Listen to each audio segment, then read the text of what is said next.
Guys, wala nang pa-intro-intro to.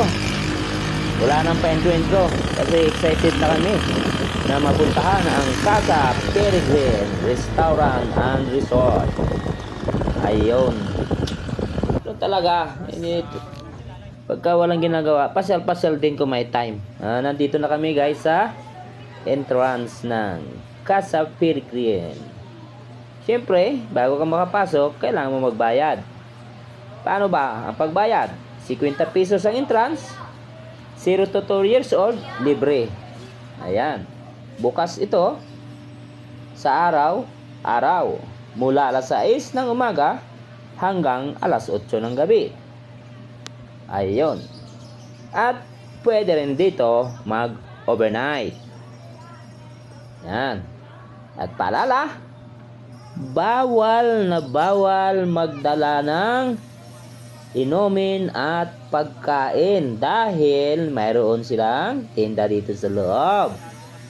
Ay ginawa mo siyang kompetensya. Kaya bawal. Huwag makulit. Kasi bawal, di ba? Ayan. Dito kami ngayon. Pasilip-silip dito sa Beaudic. Ayan. Beaudic. Kita nyo naman. Oh, may mga treehouse sila. Ayan, ang treehouse ay gawa sa bakal ng hagdan. Ayan, matibay. Kaya, okay na okay. Umakyat. Ayun.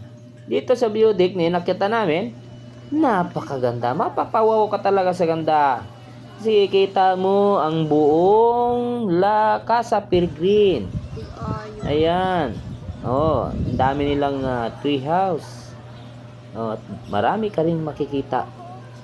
May mga masasarap silang pagkain na inahanda rito sa kanilang restaurant.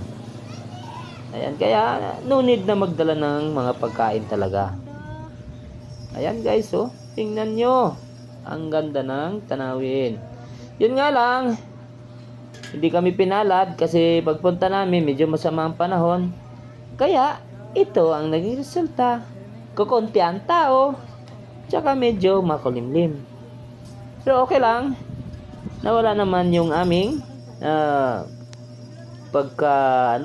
Sir, excite yung sir. Excited tayo doon, sir.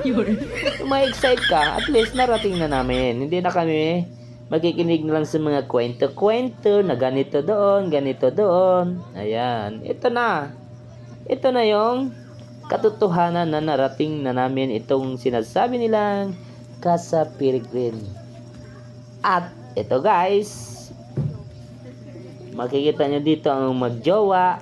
Ayan, ang sweet nila. Ang sweet. Pwedeng langgamin sa sobrang sweet.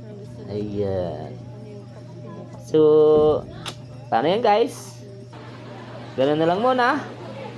At hindi ako nakapag-video ng maayos dahil ito nga, umaambon. Medyo masama ang panahon. Pero sinika pa rin namin na mapuntahan at mapasyalan ito. Lalo na ito, yung aking boss. Yung mga boss ko dito, ako taga-video lang nila eh. Kawawa naman ako. Hanggang dito na lang. Bye-bye!